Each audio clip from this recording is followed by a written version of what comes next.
you can pick up Dr. Phil, if you can Okay, pick up Dr. Phil yeah, from we the other gotta day. back, yeah, we gotta back off now. We're recording. Yeah, right. I got it. Okay, it said okay. Hi. My background Hi is, there. because we have a very explosive issue. Right. Oh, And you look like you're gonna In our explode. discussion today of the Torah. Oh, is Ah. it the, is it modern politics or the eye for an eye? It's ancient politics called Okay, good. revenge, Okay, Ah. blood revenge Right. Yeah, it is. in the Caucasus today.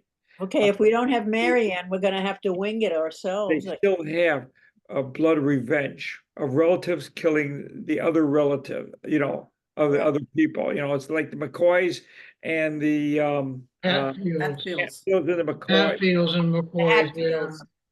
The Hatfields, yes. I think, was that West Virginia? I can't remember now. But imagine having to be remembered, that's what you're remembered for. Yeah, yeah. Yeah. See if I can text Mary Ann to see where she's at. Okay, Well, the rabbi's on vacation now. yes. Yes. I don't know if he's on vacation or if he's going to a conference. No, Whichever, he's not that's with in us. July. Oh, That's in July that's in in Israel. July. Well, there may be Yeah. another one now, we don't Well, know. Evelyn, I Could miss be. you. I haven't seen you in a while. Yeah, Evelyn, been here. Richard was missing you the other day when we were Yeah. at the Temple for Sisterhood I meeting. asked Marcia, I said, hey, where's Evelyn? I hope she's not sick. She said, no, she was busy doing. My family was visiting me from out of town, so it, How many kids do you have? He asked how many kids I you have two. I have two, a And- daughter and a son. And a grandchildren? Grandchildren? Yes, my son has 6 and my daughter has 2, so I am the proud grandmother of 8 Your grandkids. son Uh, has six. Hey, I Son have has 7 6. grandkids, 4 granddogs, and 2 grandcats. Yeah, well, There you go. my grandson is going to be getting a dog, so I'm going to be a granddog pretty soon. Did you get it? Oh, you texted. I'm working on her now.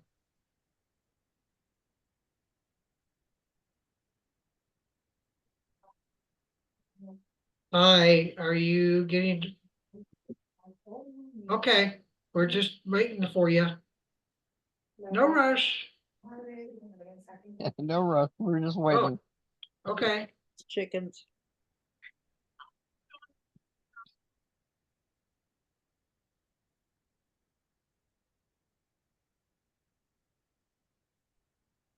So, I don't, let's see, who's here? Well, you're in Alabama, so it's not gonna matter. But Okay. it is closing the gift shop, by the way. So if there's any stuff that you want over the summer, pick it up because come the fall, we're emptying everything out. Oh, we're not gonna have a gift shop anymore? We couldn't get people to work in there and Oh. so it's just not worth pushing it. Well, yeah, Judy used to run it and then, what's her name? Vicky was running it, but Vicky, yeah. we are not selling all that much. People are doing internet, it's affecting us too, you know. We looked into going to an internet kind of model, pairing with a company that does sell things online, but the commission we would get for the work that we would have to do is ridiculous. I'm gonna hang up, Pay okay? anything for it, so we decided we're just giving up the ghost with it. I think it was a good decision. They turn the space back over to the temple for whatever they want to use it for. I don't know what, but maybe they'll get clever about it. So, Well, did she say she's coming on? she's coming on. She's Here it working is. on a different computer. Oh, okay. Takes her a while. Let me change my name. Chris is back this week. I guess we didn't Yep. scare him off last week too badly. I hope not. Did we scare you off, Chris? He took a break. His Yeah. picture went away and he's Yeah. got the logo. He muted. Yeah. His name came across the screen, Yeah, so he's there somewhere. yeah, I can look with it if I pull the thing there.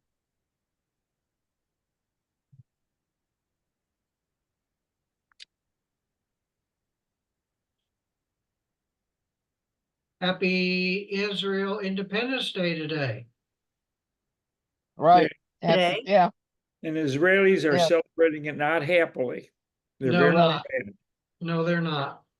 So we're saying, Chris, we didn't scare you off last week. No, no, no. It was very fun time. So I'm back again for more punishment. Good, good, good for good. you. So we'll Good. take your eye for a tooth, right?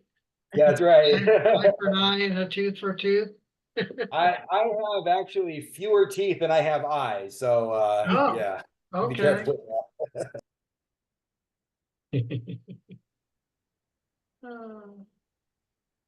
Where is We can start with doing the blessing if you want us to do that that would be first. fine. Yeah. Let's Let's start. go ahead and do that Yeah, good idea.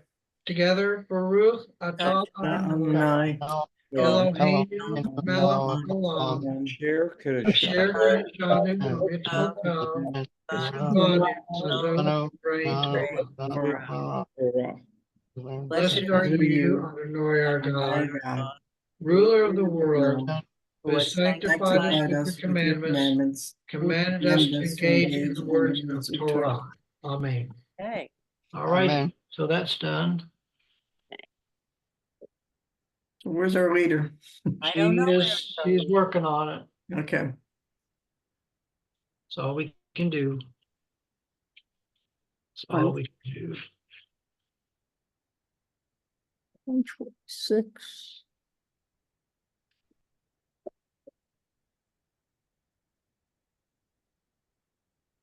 Think we should start? I don't know what to do. I mean, we could. Well, I mean, she's got it covered, so Let's give her a few moments and yeah, I think so. I mean, I know she's a little bit nervous about it and understandable. We're a rough group. I don't know. well, I have BEMA duty on Friday night. I'm worried about it too. Oh, you'll do just fine. I think Sure. we're gonna go back to doing our Friday nights summer in the little In sanctuary the chapel? chapel, yeah. Oh, really? Okay.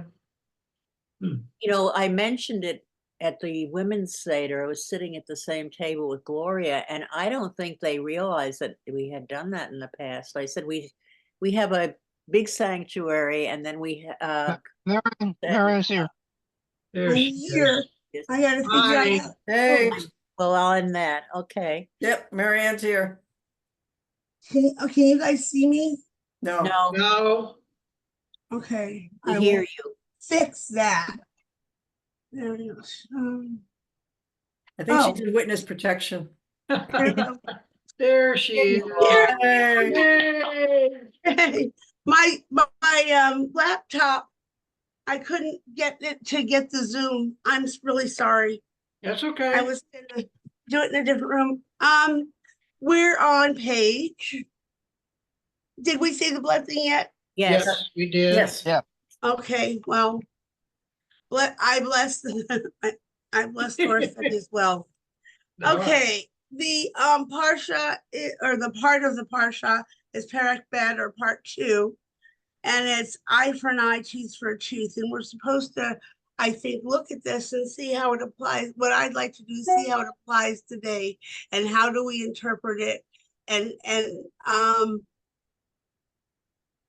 do we really mean an eye for an eye and a tooth for a tooth? Is that, or do we put another evaluation on things? And as I was reading it occurred to me that it has a lot to do with our current judicial system and the way we run it. And so without further ado, unless there are some questions, who would like to read first? Oh, Richard? I'll read. Evelyn, go ahead. Okay. Okay. All right, 3 times within the Torah, we find a formulation that deals with compensation for physical harm inflicted by one person upon another. In Parsha, Can I make a comment? The rest of the parsha was giving us rules for the community and rules for the priests and rules for the feasts. And now we come to this parsha and it's very individual. It's rules for human to human contact. Okay. So that's kind of like a big deal difference between this and the other parshas. Sorry, go ahead. in Parsha and more, we are told, if a man kills any human being, he shall be put to death. One who kills a beast shall make restitution for it, life for life.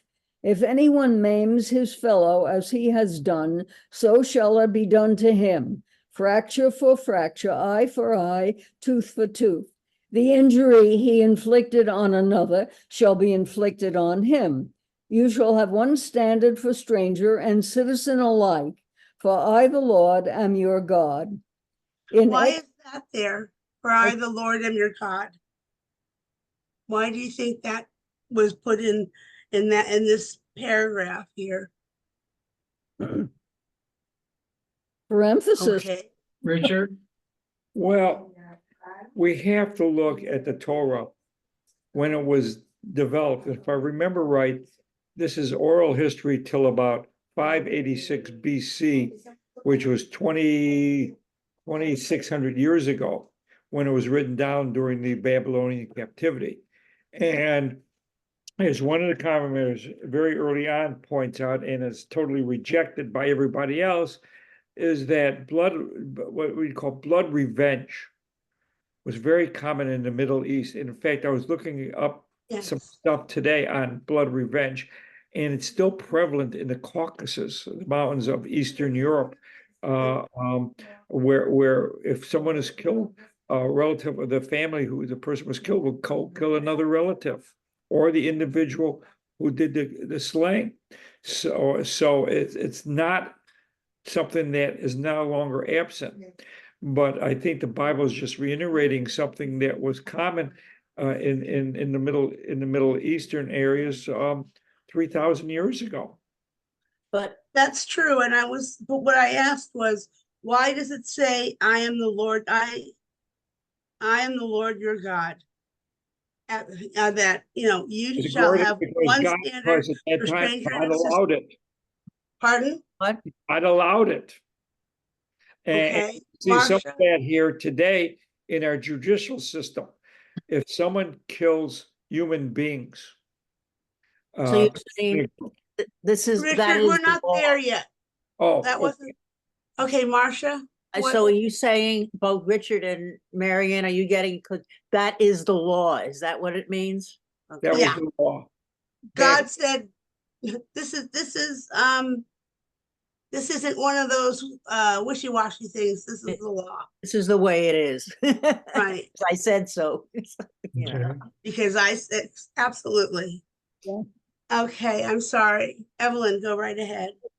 In Exodus 21, 22-25, we are told that if one is involved in a fight and pushes a pregnant woman, causing a miscarriage, the husband of the woman may ask for compensation for loss of life.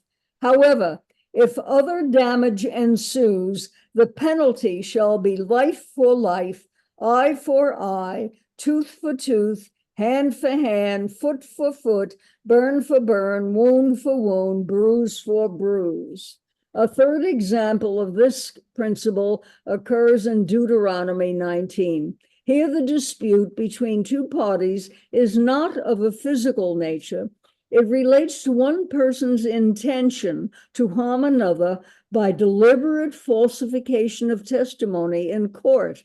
In this situation, the Torah commands the judges to do to him as he schemed to do to his fellow. Nor must you show pity, life for life, eye for eye, tooth for tooth, hand for hand, foot for foot. Many interpreters through the centuries have sought to explain what the Torah meant by such a penalty. For example, Robert H. Pfeiffer, a modern biblical critic, suggests that eye for eye and tooth for tooth is the old law of the desert, practiced among the Israelites who never forgot their desert origin. He explains that life for life, in its absolute form, is the principle of the desert law of blood revenge. In other words, the practice sanctioned by the Torah was physical mutilation as recompense for any physical injury inflicted by others. If an eye was put out, the person responsible for the injury was to lose an eye. This was so with a foot, a tooth, a burn, a fracture, a hand. According to Pfeiffer, blood revenge is what the Torah sanctions. Okay. Thank you. Let's talk about that a little bit. Seymour? Sorry. Bye. I see a big problem here is that even during those times, many people felt that an eye for an eye and a tooth for a tooth was not exactly the right and the best thing. However, the authors of the Bible, were trying to convince everybody that God approved this. And it was under God's jurisdiction, which gave it a certain degree of righteousness, that all of these things were okay. And that's where I, for one, take exception, because whatever was being done, if it had the imprint, if you will, of God, it gave it a certain authority and a certain righteousness. It gave it weight and heft if it was a commandment of God, by God. But do any of you see any problems with this, other than we don't do it today, but in the back in that time, problems that they would have had with this direction? Pam. Like, how do you know? Oh, Pam, there you go. Well, you have to make, it has to say, is someone being harmed by accident, or is someone being harmed by deliberate Intent. Tension. There's What's got to the be a problem difference in how it's behind the- handled. It's got to be a Yeah. difference in how it's handled. Okay, and also, if you knock out my front tooth and you only have one front tooth, is that equivalent that I knock out your tooth and you don't have any and now at all to bite with? Is that does that balance with what happened? There you have subtle differences like gradations. And how do you differentiate? Do you create more laws to differentiate between deliberate and accidental, or just happenstance that, coincidentally something happened and an individual was injured? And so do you blame someone else for it because he was standing there? These are differences in circumstances. And if you don't differentiate between them, that in essence is an inequity in the law as such. And so is this when judges develop more authority to distinguish between accidental or deliberate? I don't know. Nothing is said about there being judges to adjudicate the issues. Just that it's just straight out. Someone knocks out, an eye for an eye. Steve. Okay, in response to your question, if the guy only has one tooth and front tooth or whatever, yeah, I think it's appropriate in those times to knock out the other guy's tooth, because he's wanting the guy to feel his pain and suffering. Except the That's what first it's guy all can about. still chew and the new guy and the second guy can't. Well, you know what? If he knocked out the guy's tooth, he is expected to find out that he's gonna have to lose his tooth. Whether Okay, he's able to eat or not, that's his consequence. okay. All right, let's, Evelyn, do you want to keep reading or would you like someone else to take over for a bit? reading. Most Okay, Most commentators, this is Sarna, most commentators disagree with Pfeiffer's conclusion. Contemporary scholar Nahum Sarna points out that lex talionis is the law of retaliation, as it is called in Roman law, and is based on the principle that the punishment must fit the crime. This concept, which has been a part of Israelite practice even before the people were enslaved in Egypt, was introduced to them into Mesopotamia. It represented a revolutionary idea. Rather than calling for the deliberate physical injury to others as blood revenge, the principle actually created a law of equivalence.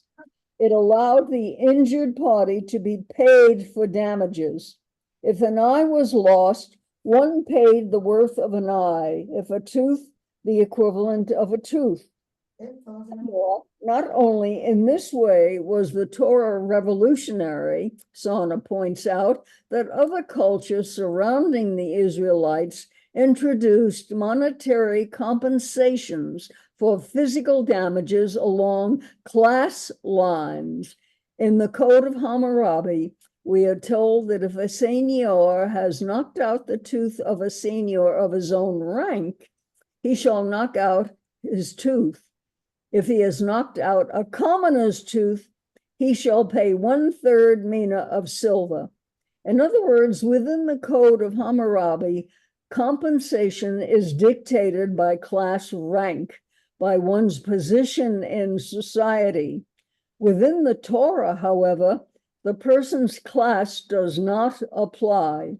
No one's person, eye, or tooth is worth more than that of another. Equal and fair compensation for damages is the right of every person within the society. Those can I ask a question now? All right, let's compare this compensatory system with what we have today. And does it always work? And also, do we still see differences among the classes, if you would, in our society? Yes, there is, because if you have a lot of money, you are able to pay for legal advice that knows the law inside and out and can actually subvert what the law it says and get you out of hot water. Whereas if you have no money or very little, then the public defendant will try his best, but may not know as much as the other lawyers who are better compensated. And so your chances of doing well are considerably less. Let's put it that way. And I think in our society, we still have the class issue too. Black versus white, Hispanic, etc. We're supposed to be egalitarian, but I'm not sure that we've achieved that at this point. Cy. Evelyn, you surprised me with that statement. I can't believe that you think that justice hinges on the amount of money you have. That's not the system we live under. You may think it is, but that's not the way it is if everybody does their job. But That's not what the Constitution says. Justice for all, justice is equal, and I hate to think that if you have more money, you have better justice. In many cases, not always, but in it depends on the. I don't believe that. No way. Steve, then Marcia. Marcia, go ahead, Marcia. I was just going to say, I tend to agree with Evelyn because I think we have to be realistic about this. You know, in theory, Cy is right. Yes, in practice, it doesn't always work that way.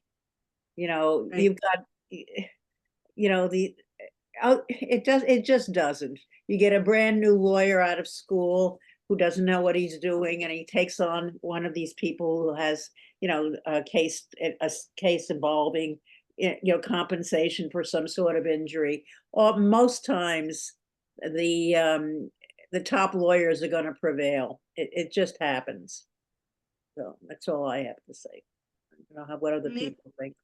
Steve? Go ahead, Richard, go ahead. I'm gonna wait for. Theoretically, the Lady of Justice is blinded and her scale is equal. But as Evelyn says and Marcia says, in reality is not equal.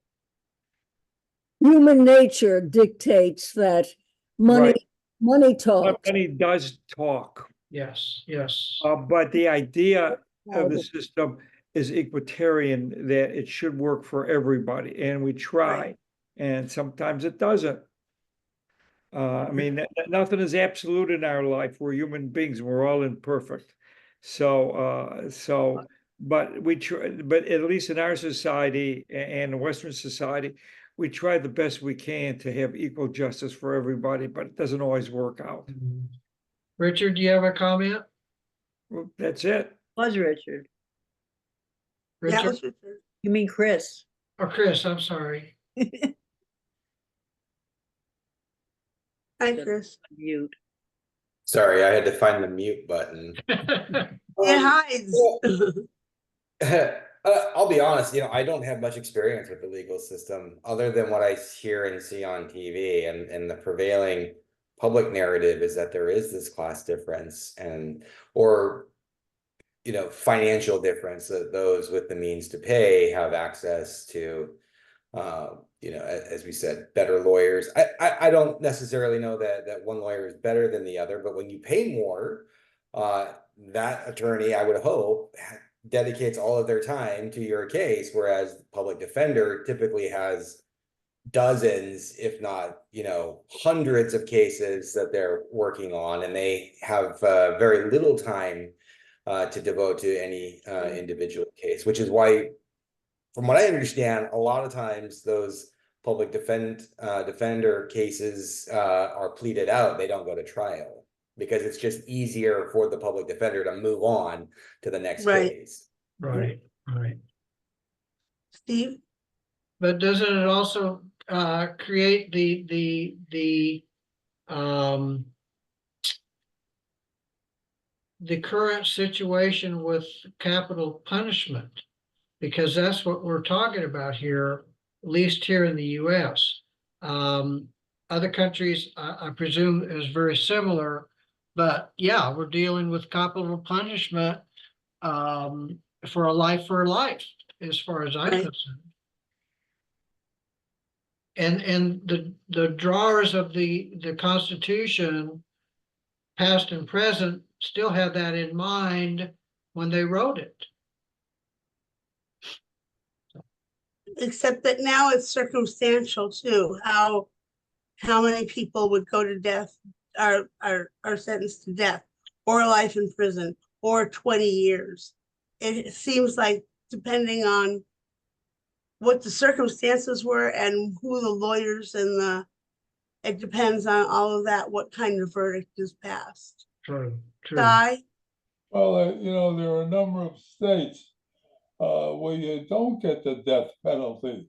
If you've killed somebody, you may have to spend the rest of your life in jail, but there is no death penalty. Right. We're moving away from that as a country. I think Canada has no death penalty. You think you're right. There's Don't think a they ever number did, of did they? countries. Well, even in states that do have the death penalty, quite a few of them have put a moratorium in place. When I was living in Washington with the Green River Killer, he was one who seemed like the classic case of, a death penalty sentence, and he ended up receiving multiple life sentences. Consecutive. Yeah, it seems like even in states that do have the death penalty, there's a recognition that maybe it's not always handed out equally. I guess that's a bad word for it, but equality. Yeah. Right. Marcia? There's always the danger that if you give somebody the death penalty, it may turn out that evidence down the road will, Prove them and you'll find out he wasn't really guilty, he or she Right. wasn't guilty. Right, now that And- we have the DNA evidence, things have changed. Yeah. whereas before they didn't have that sort of evidence, and therefore Right. there have Yeah. been some who have been unfairly incarcerated for a long period of time. And Still happens, so. yeah, Richard, sure. Richard? Well, and we see the faults of human beings. I think as a text, I can't remember where a supposed DNA expert faked her results. They're now finding that out. 20 years, when they started doing DNA 10, 15 years ago, this woman was supposedly an expert and she's faking most of her results. Or false witness. Yeah, or false, that's false witness, yes, yes. And Exactly. it's interesting that the Governor Abbott, that the governor of Texas just wants to introduce a new bill that would cause the death penalty for individuals who commit childhood rape. That's Wow. that to me is very punitive for something like that, because it's not a death. Okay, He wants a death penalty for a non-death offense. Strange are state. there some offenses that are worse than death? Pardon? Are there some offenses that are committed that can be worse than killing the person? I suppose there might be some that maybe psychologically destroy you. That would be maybe worse than death, but it's hard to. Steve? I would not be able to define that properly. Of course, I'm not a lawyer, so. I would say rape would be one of the top ones, what you're mentioning. Particularly for a young child. Exactly. Yeah, that child could be physically damaged in a Rest of their life. and grow up never having to be able to bear children. I think, no, frankly, I think that should be considered a horrendous crime. There's Marcia? so many things that, I mean, you can have physical assault that is so devastating that it can put a person through a life of pain and not being able to function in the real world and enjoy life properly. There are so many things that can be as bad as, or well, nothing as bad as death, but pretty close. Okay. Yeah. Well, I'm thinking if a person is brutally assaulted, is damaged so physically that they are little more than a vegetable, they become a financial burden to their family, possibly even the state if they require state aid. And so it is society as a whole that is largely affected by this, not by this one assault. And therefore, I think the punishment should be severe. But hey, as Richard says, I'm not a lawyer either, so what do I know? Well, and I'm not a judge. But it's true that we do adjudicate things. Hopefully we try, I think, our system tries. I don't know about every person in it, but our system tries to adjudicate things with balanced compensation.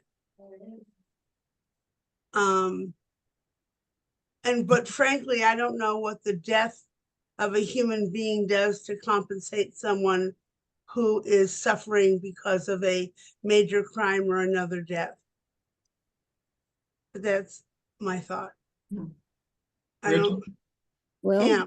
that's why we have a court system and a more elaborate court system that goes all the way up to the Supreme Court to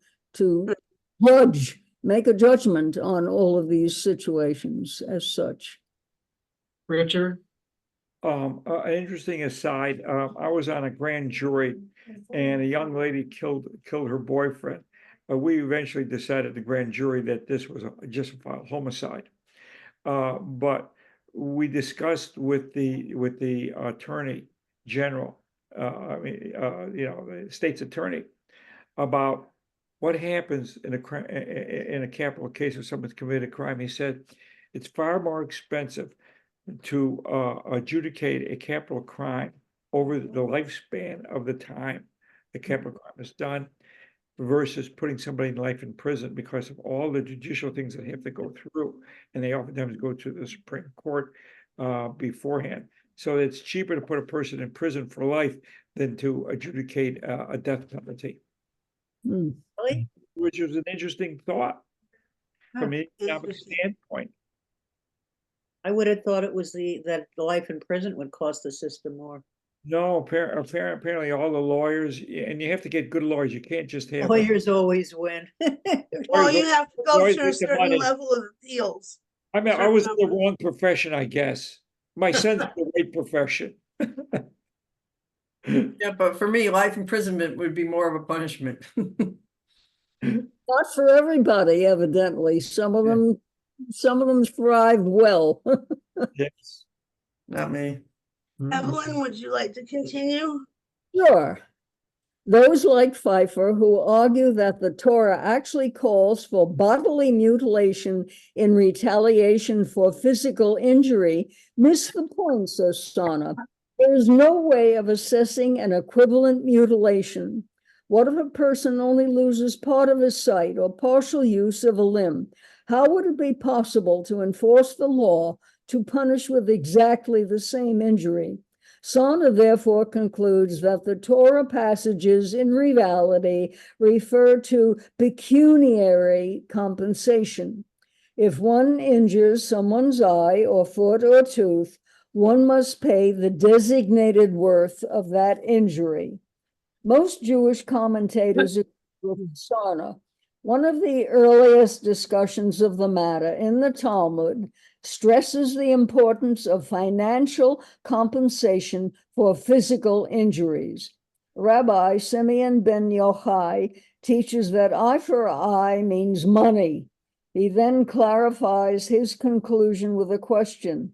If a blind man maims another blind by blinding, if a blind man maims another by blinding him, how is this considered just or sufficient compensation? In answering the question, Rabbi Simeon means to reduce to nonsense the notion of physically injuring another as a form of compensation. Rabbi Simeon ben Yochai's interpretation of eye for eye as fair monetary compensation became the standard interpretation of Jewish law. And I think I'll turn this over to somebody else. I'm getting dry. Okay, Okay, what did we learn from that paragraph? well, I have a question. Yes, Who determines what the monetary amount should be? Is it up to the judge? Is it up to the individuals that caused the pain and suffering?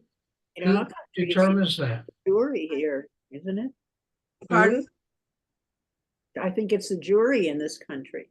The jury, and also litigants often ask for a certain amount of money, whatever it is. Whether they're gonna get that or not is dependent on the circumstances of the trial, the judge and the jury. But trying to compensate me, for instance, for not being able to see what I do requires sight. How do you do that when what you've done is actually taken away my means for making a living? And anyway, that was, yeah. How do you designate the worth of an injury? How do you compare each injury to each other? Yes, Marsha.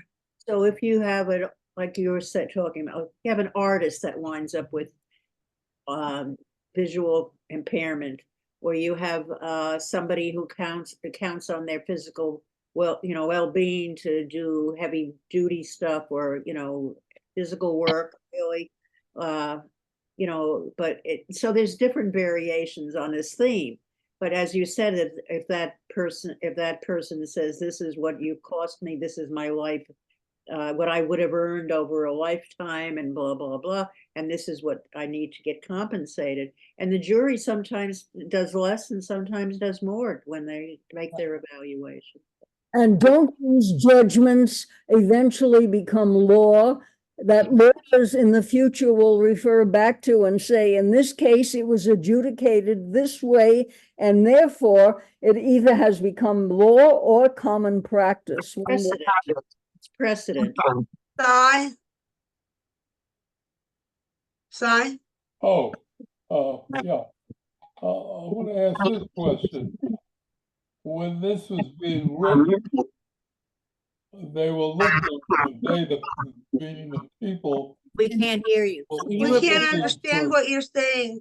Do you have what kind of device are you using? It's on his computer. Can you back off? You can't hear me? Now I can understand you. Go ahead, Si. I get the impression that when this stuff was written, it was written on the basis of what the people thought would be good for them in terms of what God thought. God is approving all of this. You have to remember, this isn't just a law class. God is approving it. Now, the question I ask is, do we think it's fair what God approved at that particular point in time? That's really the issue. Of course, what we have today is an entirely different thing. But this was written 2,000 years ago. Do we think it was fair for them? Marcia? I think we have to go back where Sai is going back to when this was written.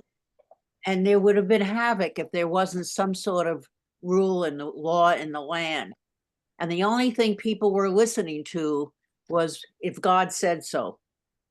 You know, they weren't going to be listening to another person, you know, because they may have had a vested interest in whatever the compensation might be. But if God said this is the way it is, and then of that same rule as people and their laws and their way of life have evolved over 5,000 years or whatever, things are going to be changing.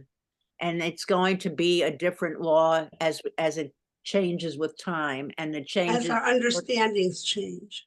Yeah, and our circumstances change. Right. As we learn more about the world and our place in it. So you can't take I mean, if the Orthodox want to take this as a word of this is the way it is. Literal. That's literal. That's one thing. But I think most people have come to have this rule grow and change and mature into a more modern setting. Right. And it is very much sounds like the basis for our current legal system that we're trying to do equal compensation. I think biblical law pretty much was what people followed for years, and then countries develop their own rules. We're following the English system pretty much for most of our rules and laws is what I can see. And with a little bit variation on a theme, and most countries have and that rule, when we were reading it and I hadn't gotten to the part of the Code of Hammurabi, I kind of remember that from high school that we'd learn that stuff, And so that was one of the first written rules of law and behavior, and the Israelites were just taking that as an example, I think, and just maybe changed it a switch here or there, but I think it had to evolve to what it is today. Very good. Any other comments or questions at this point? I have a question. Oh, yes. I have a question. Is this practice currently still being done in certain countries?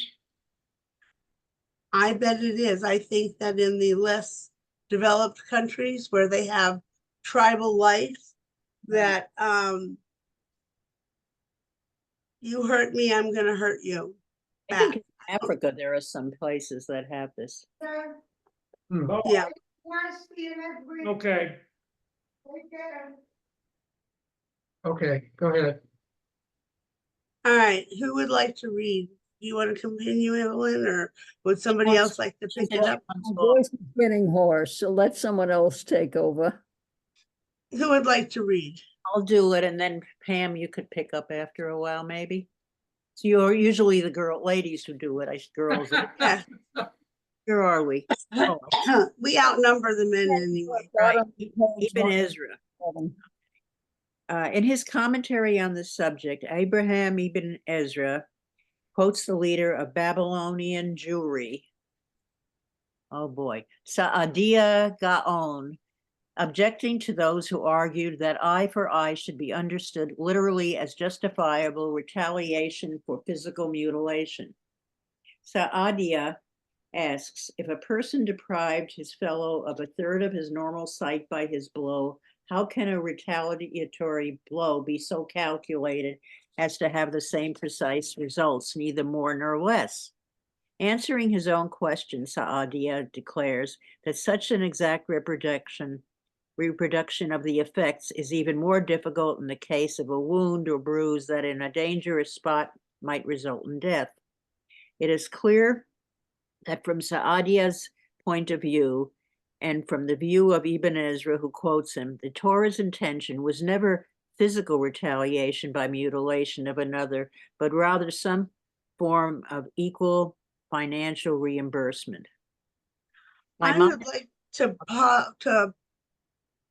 posit an idea that it was at that time, it was physical mutilation. You hurt me, I'll hurt you. I think that over time, it has developed into the compensation issue rule. And you can look in the Torah and see that that would fit. But what God said was that it was physical mutilation for physical mutilation. And that's what they did at that time. But it has developed as we've developed societies. Go Well, ahead. I'm thinking of Shakespeare and the Merchants of Venice when they demand their pound of flesh, and because of this shows the Jews in a very unfavorable light because society had changed at that point, and so they would be horrified by the very concept. And so you just even there you can see how values have changed over time, and by depicting the Jews in such an unfavorable way, this is their way of fanning bigotry and hatred and the end result. Very good. Okay, Marsha, go right ahead. Okay. Maimonides makes a similar point. When the Torah uses the words, as he has maimed a person, so shall it be done to him, it does not mean the literal inflicting of the identical maiming on the guilty person, but merely that though the latter deserves such maiming, the person who has inflicted the damage pays the monetary equivalent. Excuse me. In commenting on Maimonides' argument, Nehama Leibowitz goes one step further in explaining why monetary compensation instead of physical retaliation was preferred by the Torah. She suggests that the body is not an ordinary machine that can be used and discarded. It is sacred because it is the house of the human soul and a gift from God. In other words, says Leibowitz, a person cannot dispose of his limbs in the same way he can dispose of his goods, since his limbs, his entire body, are not under his authority. A person is not master of his body, but God, to whom belongs both soul and body, is master of them. Thus, no person has the right to inflict harm on another person's body or upon his own.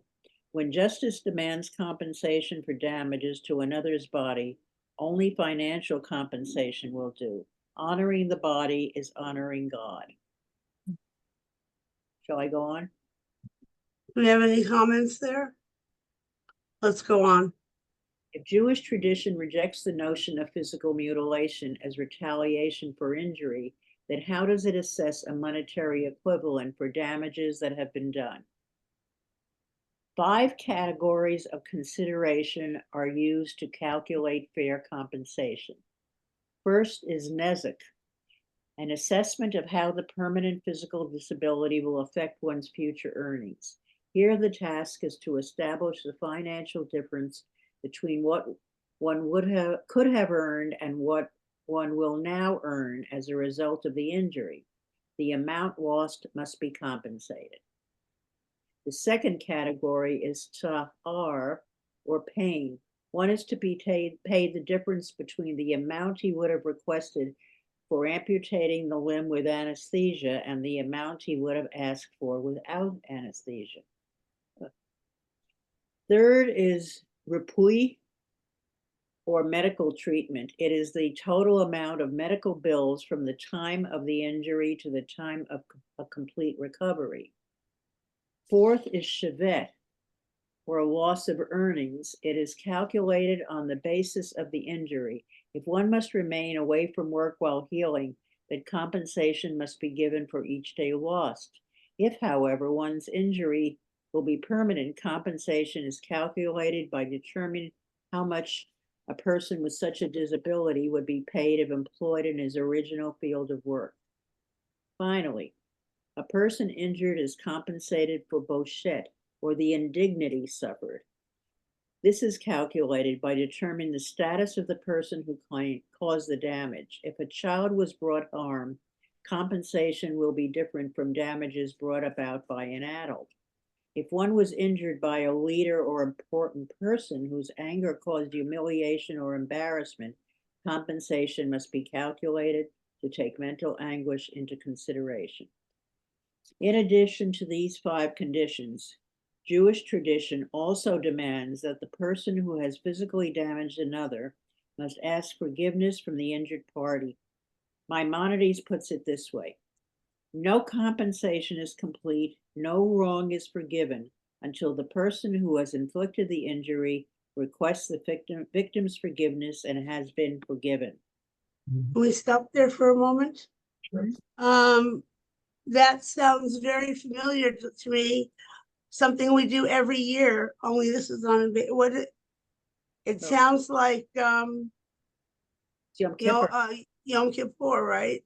Right. And the 10 days of awe, when you go and tell people, I'm so sorry, I didn't mean to hurt you, but it has to be you have to mean it. You have to be able to show that you understand the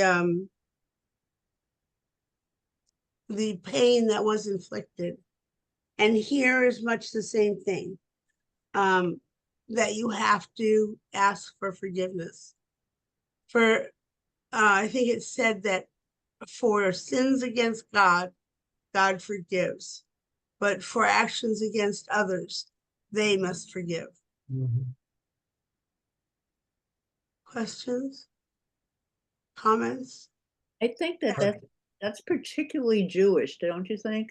That one part of it, Well, I think that Christian people think they're forgiven all the time because that's what Christ died for their sins. So their sins are already taken care of. Yep, so they will take confession as a past stuff, basically saying. They have to do a little of this and a little of that, and then everything's okay again. I think confession is only in the Catholic Church.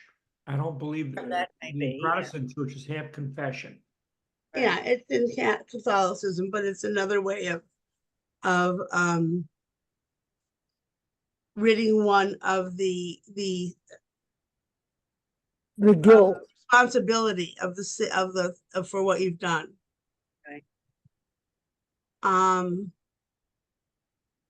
But I think that Jewishly we demand, or God demands, that we make peace with the person or persons that we have harmed in whatever way. And it can be through gossip and slander as well as physical injury. but this particular portion deals with physical issues.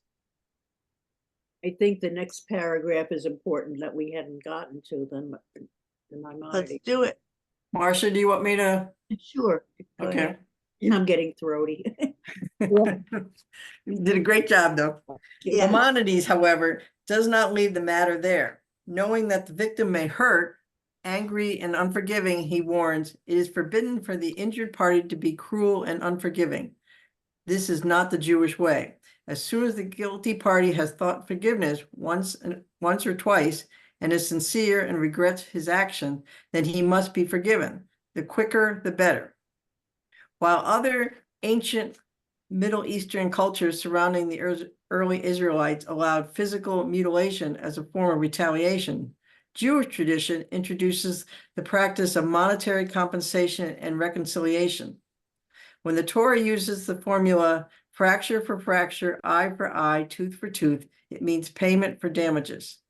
As we've seen, rabbinic tradition refines this principle of equivalent compensation by ruling that the payment must be taken into consideration disability, pain, cost of medical care, loss of earnings, and shame. Not only must the injured party be paid damages, but the person inflicting injury must seek forgiveness. Regard for the human body as the sacred container of the human's soul is at the heart of Jewish ethics. So, too, are guaranteeing equal treatment for damages and good relations between all members of society. Realizing that injury to the body or loss of a limb can never be fully compensated and could spark bloody revenge, Jewish tradition maintains a just form of compensation and reconciliation. In doing so, it advances the cause of justice and the pursuit of peace. We do it. Leap tall buildings in one bound, single bound. That's the end of the parsha. So I would like to ask, I have a question about the whole thing. Why do you think that that they chose to put this portion in this location? It's the previous part of this portion all talks about outside the personal, but the community, and all of a sudden here we are talking about, all right, this is what happens if you do something wrong. Why is that important to be here? So what was Aleph anywhere about? Oh, Aleph was about the Jewish festivals, it says. Right, Uh-huh. All right. right. Amor told about Jewish festivals and the rules surrounding those. Well, look, these festivals, people gathered at the temple, they came together, and people misbehave no matter how well-intentioned they are. Things happen, whether good or bad, and you are bound to get injuries, suits of some sort. And so there have to be laws that have to be promulgated. And of course, the easiest way would to say, this is what God said, and therefore this is mommy said that's the way it's going to be, or daddy said that's the way it's going to be. But because people came together, you were bound to get incidents like this, and therefore laws had to be promulgated, and it was easier to say God said this is what your punishment will be if you create problems, because again, they wanted the Jewish people to be cohesive. They did not want them fighting with each other. They wanted them to live a life with laws and regulations so that they could be productive and perpetuate the Jewish religion per se as it was developing. And therefore, if you didn't have these laws, you would have chaos, and so there would be anarchy. And so these laws have evolved over the years that they finally did write them down. And in other words, they were beyond the point of being passed on verbally. They were actually written. And so therefore, God said this is what you shall do. And at least there was some semblance of avoiding chaotic situations when these 3 holidays demanded that the Jews come to the temple and celebrate as such. Marcia? Thinking of it as a whole, this is the first time the Israelites were on their own. They always lived under the auspices of other government around them. Whether it was the Egyptians or the Babylonians or whoever the heck, whatever country they were in. Now they're out in the middle of nowhere, even though the rabbi tells us maybe not. But but they're in the middle of nowhere by themselves. And so they're going to have to establish their own norms and their own behaviors and what's right and what's wrong. And I think maybe Evelyn's got a point about, all this chaos from the festivals and having a good time, things happen, but you Right. still have to establish a way of a communities to behave with each other, people to behave amongst themselves, I guess, whatever the wording is. Bye.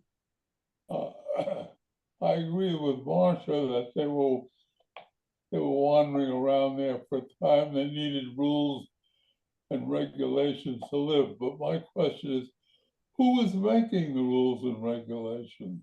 Somebody's got to All make the- them, Si. I mean, Well, someone's I got to say, think- I'm a leader, or self-appoint or get appointed and set down those rules, or else there's going to be havoc and chaos. And So the rules were made. It by was the people who framing of the wanted- Torah as, It I mean, certainly did not one at a represent all time. the people. Say again, Si. I said the rules that were put down did not obviously represent all the people. they never do. when the framers of the Constitution got together and the Declaration of Independence, they put down a lot of rules and regulations also. And they were inspired by love of country.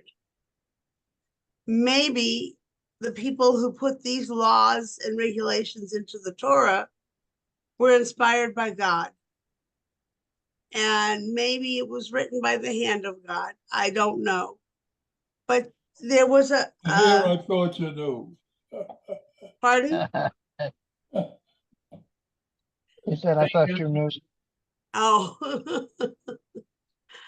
Well, at any rate, I lost where I was. You were in the rules- Constitution. Rules are here. I'm making kind of a comparison that we don't always know who or why the rules came into being. But here it says it's because I am your God and I've told you to do this. So you better get off your butt and do it. And in the Torah, that's what you would expect. You would expect it to be from God. But the fact is that whether they were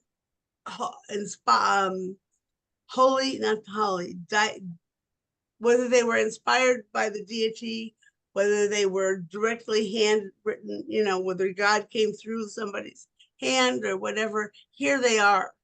And they're the laws that we as Jews have accepted as part of the 613 commandments in the Torah. Whether the Torah was made of whole cloth or a little bit here and a little bit there and whatever it was, this is what we have come to accept. I found the portion very interesting because a lot of the decisions that were made in this portion, a lot of the laws spoke to the kind of laws that the United States has and spoke to the treatment and dealing with different, whether it be groups or single people. And so I found it very interesting that the government of the United States so closely mimics the Torah of the Jews. Yeah, Marianne, we have to realize that the founders of our country were very religious men, were very familiar with the Bible itself and knew and understood it. And it is undeniable that they took many of the precepts of law and order and incorporated it into what is now what we consider our own legal system. So even Benjamin Franklin, when he was minting the coin, wanted to have the Hebrews leaving Egypt as the instead of the eagle as such, but they eventually decided on the eagle as the symbol. But he was religious enough to feel that even what came from the Bible was suitable for what was current at that time. And so again, what our laws resemble much that's in the Bible because the founders used the Bible as part of their Source, legal thinking as such. source material. Source material, yes, right. And but they also were taking it at that point from English law because they came from England, and That's England too- took the law as it developed over centuries from the Bible too. I mean, it was Mhm. all from the same point. Yeah. And I mean, if you've got a guideline that seems to be working, why Don't not? fix it. You're right, exactly. Yeah, Right. Yeah. Yeah, but go Steve. we do have, if we don't like the law, then we have representatives to change that law. That's the way it's written. Right. Well, as society changes, Yes, society's needs change. And yes, when the circumstances dictate that what was applicable 50 years ago or 100 years ago, I mean, this Thousands of years. business in Arizona with the abortion law that goes way back. I mean, you have situations where society has changed to the point where the representatives, our legal system has to look at it and say, is it applicable now or does it have to be changed? And depending upon how broad-minded or narrow-minded your current legislature is, that will determine what the result is. Right. How do we as Jews handle changing mores and our laws as we evolve as with the rest of the world? Hmm. What do we do? What was the beginning of the question? How do we as Jews change our laws and It- rules? It depends on if you're Reform, Conservative, or Orthodox. Basically, that's it. I mean, the Reform tends to go with the flow with the current political, social situation. The Orthodox are firmly entrenched. It is written, therefore, it is God's word, and that's how we live. So again, it depends on which group you're referring to. That's true. And isn't it Martha. great that we have choices? Pardon? I said, Yeah. it's great we have choices as Yes. Jews. Yay. yes. But aren't we required to follow civil law in the society as members of the society? I think we Yes. have. And sometimes there's a conflict, as you see, with There's a conflict. There's a with the conflict. actual religious, yeah.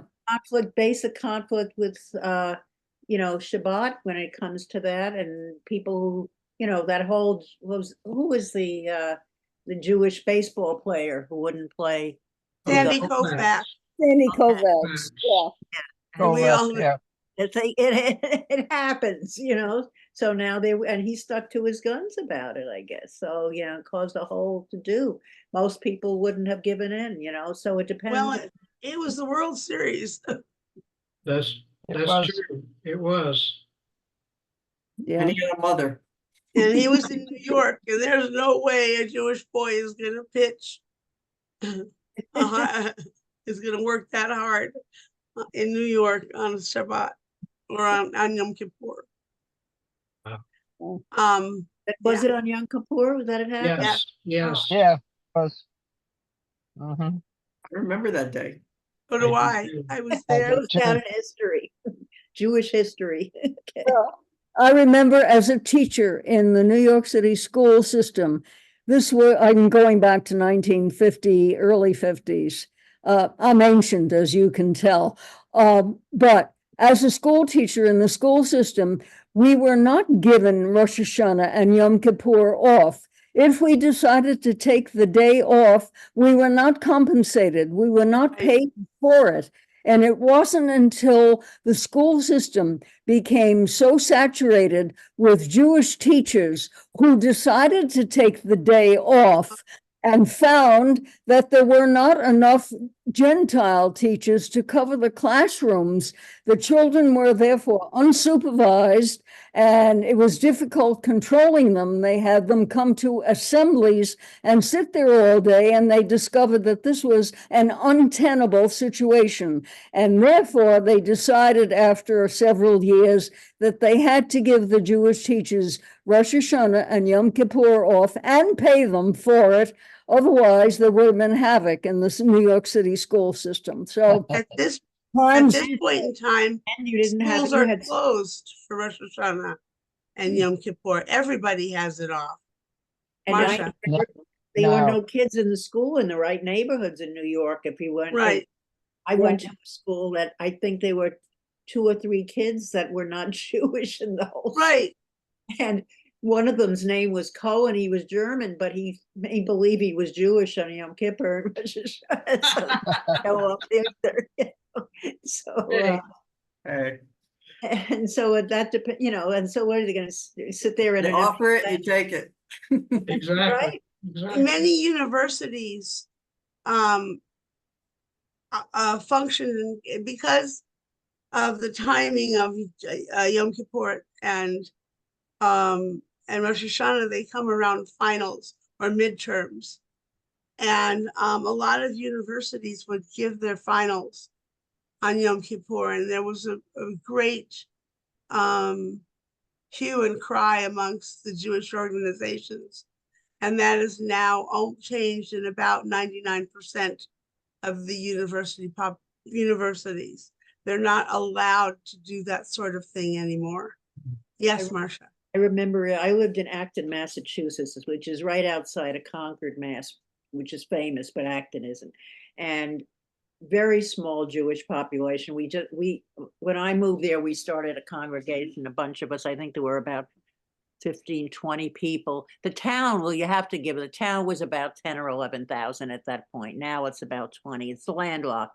But on the teachers were giving exams, as you said, in high school.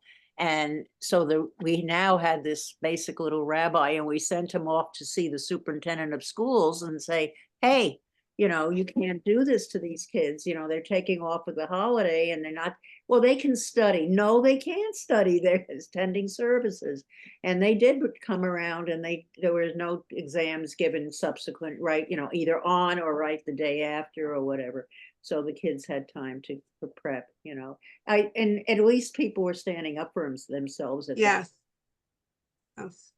My mother, in fact, was instrumental in at the University of Arizona getting the policy changed and putting in a policy regarding the high holidays. And yeah, she had a mouth. But yeah, when I grew up, I was in Syosset for elementary school, and they couldn't open the schools because there weren't enough teachers. And aside from the fact that I was in a class with 2 students that were not Jewish in my 6th grade class. So it's very much the opposite of everywhere I've lived since. I'm glad I brought up Sandy Koufax. Okay. Yeah. Right. Talk about that. Back to New York. Things change, you know, nothing stays the same. yeah. excuse me. Here, there's a sentence that says, regard for the human body as the sacred container of the human soul is at the heart of Jewish ethics. So too are guaranteeing equal treatment for damages and good relations between all members of society. So maybe harming intentionally in revenge, harming a human body was an assault on God in some ways. If we're all created in God's image and we're all involved in the eternal evolution of man, then maybe the eye for an eye and tooth for tooth are written as a way to talk about compensation.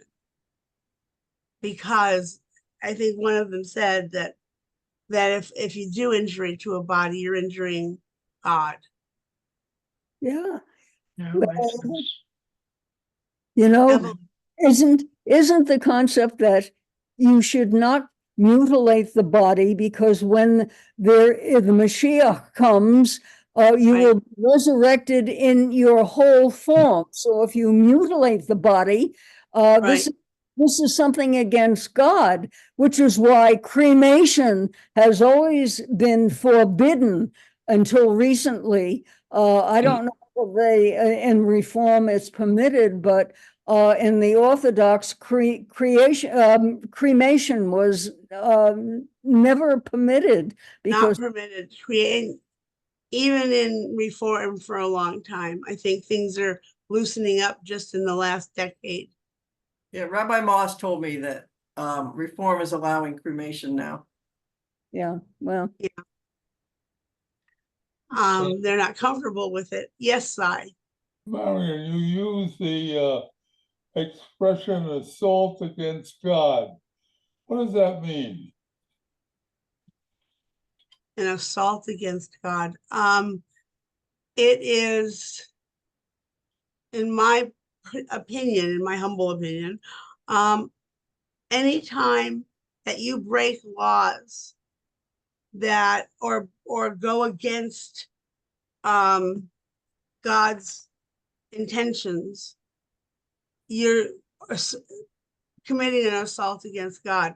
And I think that what I said earlier, God created humankind, and to mutilate humankind intentionally is an assault against God, because God, it's a creation of God. Yes, Margaret. I think I would use the expression an anathema to humanity, fancy words.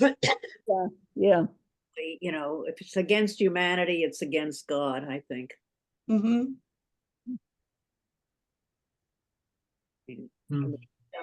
We Chris, what do you think of this? As we're reading this, reading Torah, reading these kinds of things, we can't take God out of the picture, and we can't say right there.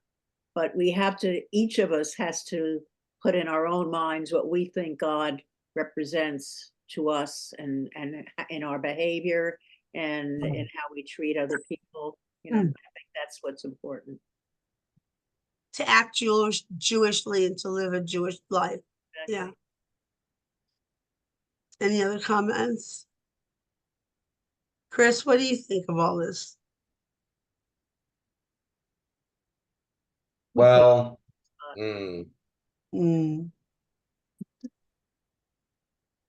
it seems to me, I think a lot of societies today still try to practice the eye for an eye, tooth for a tooth.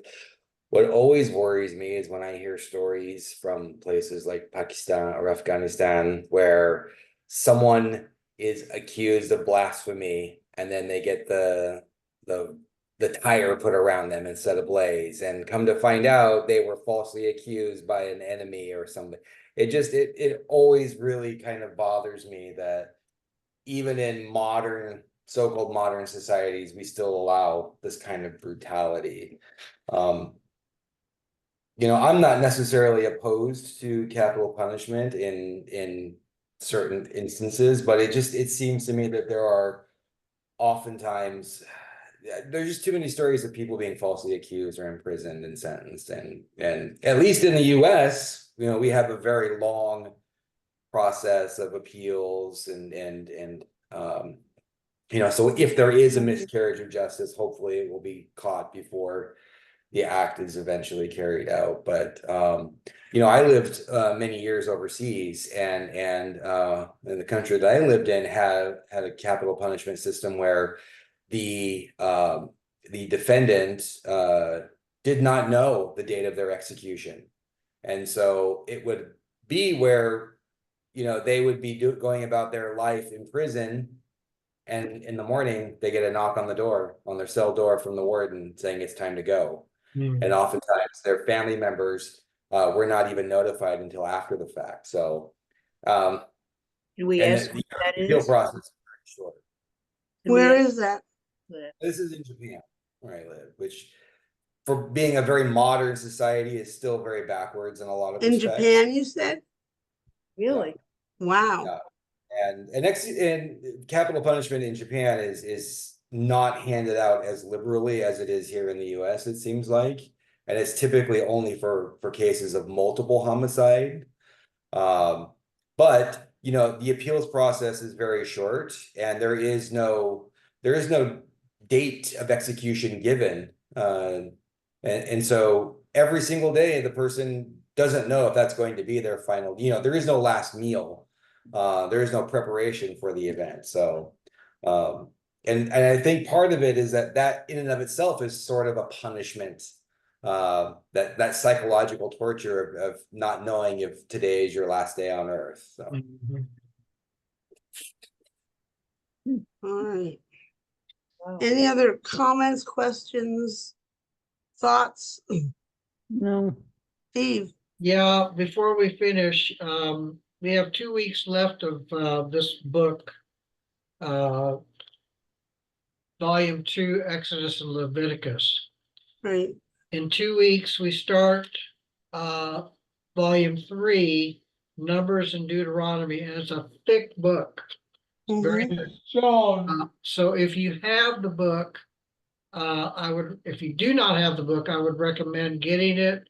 I will continue to scan the Porsche in advance and pass it on to you. But just in case you don't have it, this would be an opportunity to pick it up now. You can get used versions You of can it. get used versions of it. There Or- comes- No. or the thrift set books. comes, there's a set of 3, volume 1, volume 2, and volume 3. So, and you can find it, like Marcia said, used on Amazon or a couple of the places. This is the set of 3. It Yeah. comes in a- How A fancy. lecture. Wow. wow. And I got it used, so it was not very expensive. Right. And it's in very good shape. Yeah, Okay. apparently these books are used by the May mistress who are gonna be having bar mitzvahs. Right, right. So they're Possibly, yeah. So, Or maybe they're Anyway. giving us gifts. They don't want them. I think mine cost me together about $21, I think. Yeah, right. okay, let's see, who's doing next week? Minya. Minya is, right, okay. And then Marcia, you're doing rewards and punishments. Okay, Okay. let's conclude. Anything else, Marianne, before we conclude? No, not unless anybody else has. Good job. Good job. Yeah, nice Good job, job. Marianne. Marianne, you did a great job. Thank you. Very, very inspiring, I think. Let's go ahead and finish then with the final blessing. Together, Baruch Baruch atah Eloheinu melech haolam, asher natan lanu Torah emet, Emet, v'chayei olam natan Baruch Adonai, Adonai, Notein HaTorah. Blessed is Adonai our God, ruler of the universe, who has given us a teaching of truth, implanting within us eternal life. Blessed is Adonai. giver of the Torah. Amen. Amen. All right, everyone, have a good rest of the week. Thank Thank you. Thank you for everyone. all your You did forbearance. good, you did good. Yeah, All Once nice I got job. here, it was okay. Bye. Bye. And Chris, Bye. thanks for joining us. I hope it was inspirational for you as well. Okay. Take care. Bye-bye. Bye-bye. There's the leave button. There it is. Stop recording.